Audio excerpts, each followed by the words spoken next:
বন্ধুরা, আজ আমি বানাবো মটন বিরিয়ানি আর চিকেন কষা। এর জন্য নিয়ে নিচ্ছি বাসমতি চাল। ভালো করে ধুয়ে পরিষ্কার জল দিয়ে ভিজিয়ে রাখবো 30 মিনিট। আমি বাজারের খোলা চাল ইউজ করি না বা অন্য কোনো প্যাকেটের চাল ইউজ করি না। বিরিয়ানির জন্য আমি শুধুমাত্র ইন্ডিয়া গেটই ব্যবহার করি।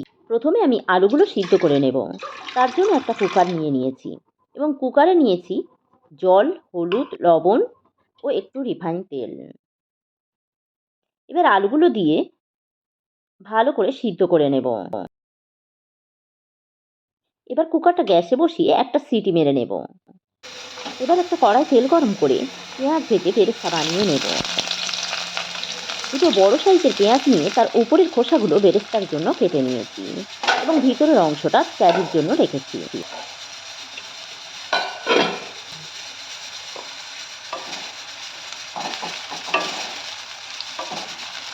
ভালো করে লাল লাল করে ভেজে তুলে নেব।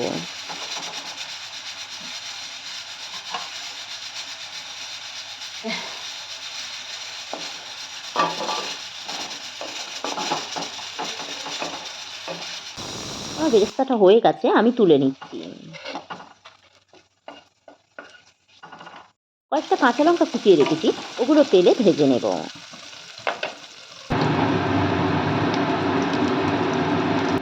হালকা করে ভেজে ভাতের মধ্যে ছড়িয়ে দিলে একটা সুন্দর ফ্লেভার পাওয়া যায়।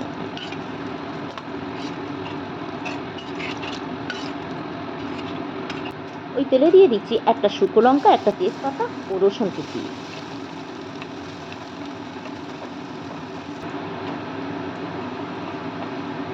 এখন দিয়ে দিচ্ছি টমেটো কুচি।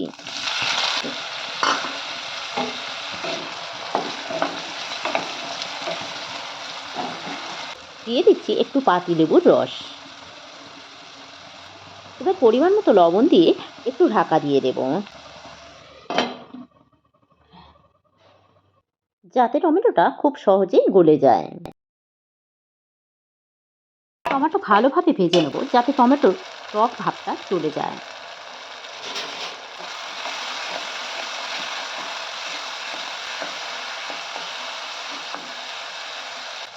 দিয়ে দিচ্ছি কিছুটা মটরশুঁটি। মটরশুঁটি যে কোনো তরকারিতে পড়লে খুব ভালো লাগে। এখন দিচ্ছি পেঁয়াজ কুচি।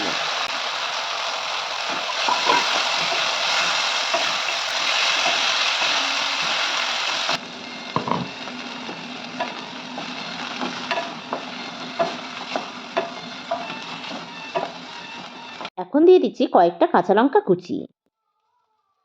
এখন দিয়ে দিচ্ছি মাটনগুলো। বিরিয়ানির মাংস তো একটু বড় বড় করে কাটা হয়েছে, সাথে একটু চর্বিও আছে।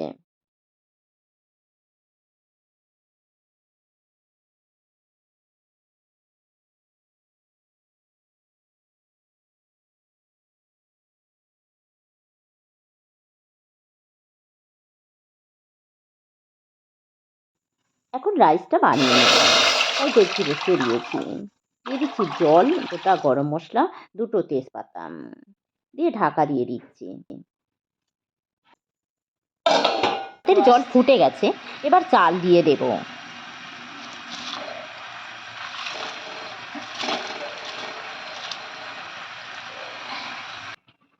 দিয়ে দিচ্ছি একটু রিফাইন তেল।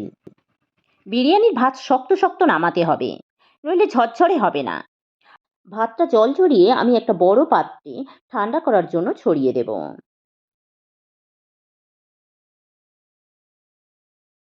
এখন দিয়ে দিচ্ছি পরিমাণ মতো লবণ। বিরিয়ানির টেস্ট আরও একটু বাড়ানোর জন্য ছড়িয়ে দেব 2 চামচ চিনি। এখন দিয়ে দিচ্ছি লঙ্কার গুঁড়ো, ধনের গুঁড়ো ও জিরার গুঁড়ো।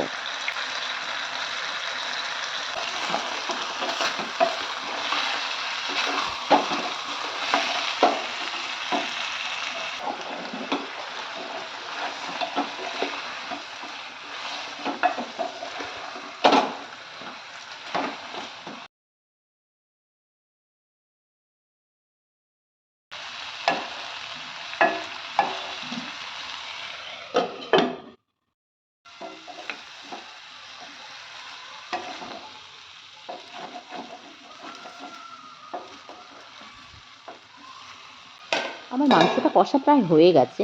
আমি একটু জল দিয়ে এবার কুকারে সিদ্ধ করে নেব, কারণ খাসির মাংস তো ভালো করে সিদ্ধ না করলে ভালো লাগবে না।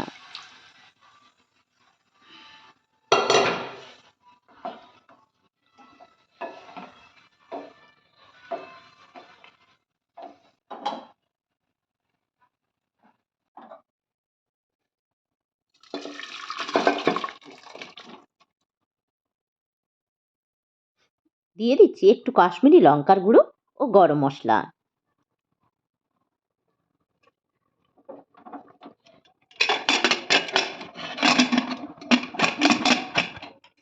কড়াইতে তেল গরম করে নিয়েছি আলুগুলো ভাজার জন্য।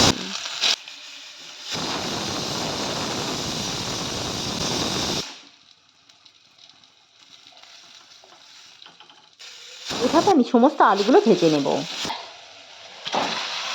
মশলাটা করা আর দেখালাম না, কারণ যেভাবে মটনের মশলাটা করেছি ঠিক সেভাবে চিকেনের মশলাটাও বানিয়েছি।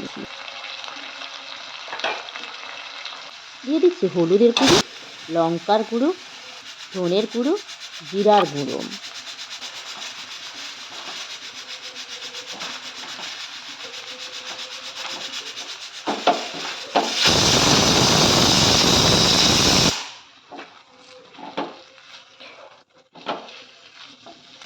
আর দিয়ে দিচ্ছি একটু কাশ্মীরি লঙ্কার গুঁড়ো।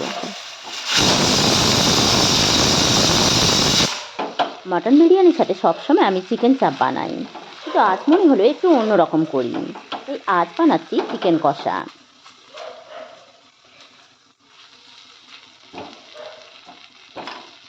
এভাবে নাড়াচাড়া করে একটু করে ঢাকা দিলে মাংসটা সিদ্ধ হয়ে যাবে এবং পারফেক্টভাবে চিকেন কষাটাও হয়ে যাবে।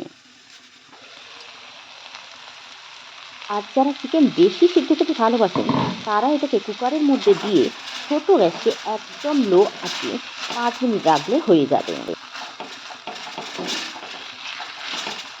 আমার ছেলে বেশি সিদ্ধ খেতে ভালোবাসে, আর আজ আমি চিকেনগুলো ম্যারিনেট করেও রাখিনি, তাই এটাকে কুকারের মধ্যে দিয়ে কড়াটা ধুয়ে সামান্য একটু জল দিয়ে ছোট গ্যাসে লো আঁচে বসিয়ে রাখবো কিছুক্ষণ। আমার রাইসগুলো ঝরঝরে একদম পারফেক্ট হয়েছে।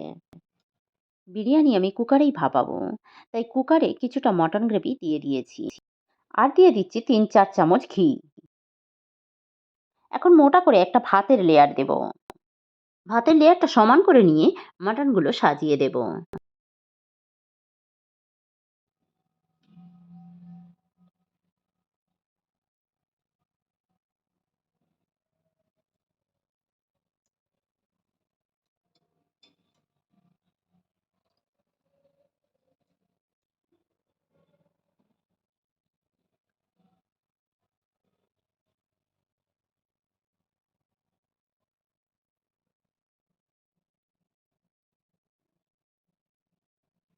আমার মটনগুলো সাজানো হয়ে গেছে, এর উপরে একটা ভাতের লেয়ার দেব।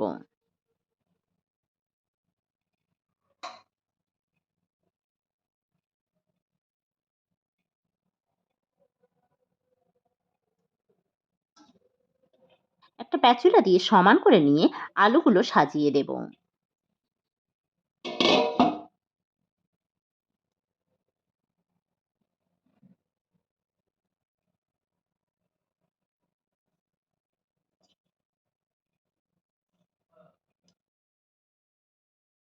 কাঁচা লঙ্কা কুচি ভাজা আগেই আমি ভাতেই ছড়িয়ে দিয়েছিলাম।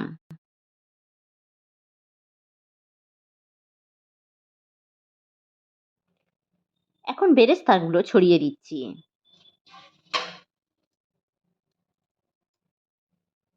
প্যাচুলা দিয়ে সমান করে নিয়ে ছড়িয়ে দেব বিরিয়ানির মশলা।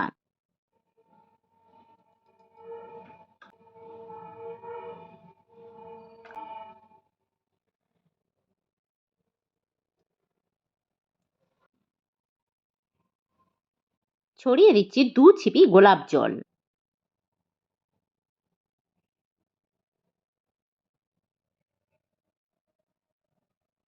এখন দিয়ে দিচ্ছি কেওড়া জল।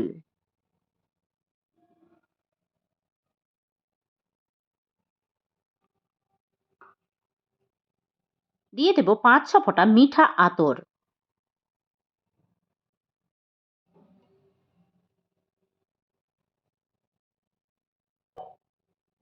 দিয়ে দেব পরিমাণ মতো ঘি।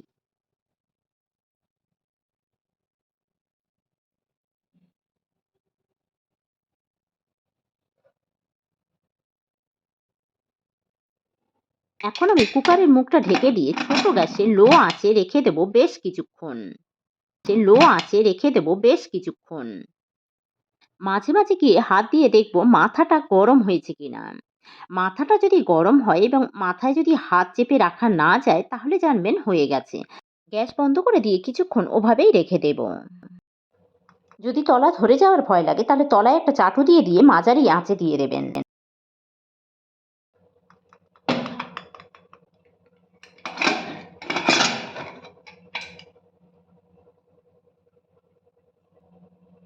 এবার একটা বড় পাত্রে ঢেলে নেব।